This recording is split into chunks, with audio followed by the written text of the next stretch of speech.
সদ্যই একটা খুব বড় উপন্যাস পড়ে শেষ করেছি। উপন্যাসটার নাম হচ্ছে তিলোত্তমা মজুমদারের লেখা স্বর্গের শেষ প্রান্তে। অনেক বড় একটা উপন্যাস। প্রায় 25 দিন সময় নিয়ে আমি এটা পড়েছি।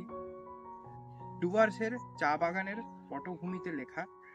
সেখানকার এক কর্মচারীর তার স্ত্রী, এক পুত্র এবং 2 কন্যাকে নিয়ে সাংসারিক যাপন, তার সংসারের কথা, 2 মেয়ের বেড়ে ওঠার কথা, তাদের স্কুল জীবন থেকে শুরু করে আস্তে আস্তে বড় হয়ে ওঠা, এই যাত্রাপথ এবং যেসব মানুষজনের সান্নিধ্যে তার 2 মেয়ে বেড়ে উঠছে তাদের কথা এই উপন্যাসে ধরা হয়েছে।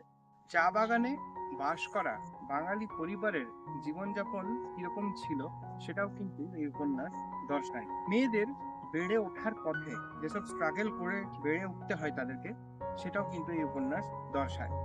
তো উপন্যাসটা পড়ে আমার খুব ভালো লেগেছে। উপন্যাসটাকে নিয়ে আমি আলোচনা করেছি একটা বড় ভিডিওতে। চাইলে সেটা দেখে উপন্যাসটা সম্পর্কে আরেকটু বিস্তারিত জেনে নিতে পারেন।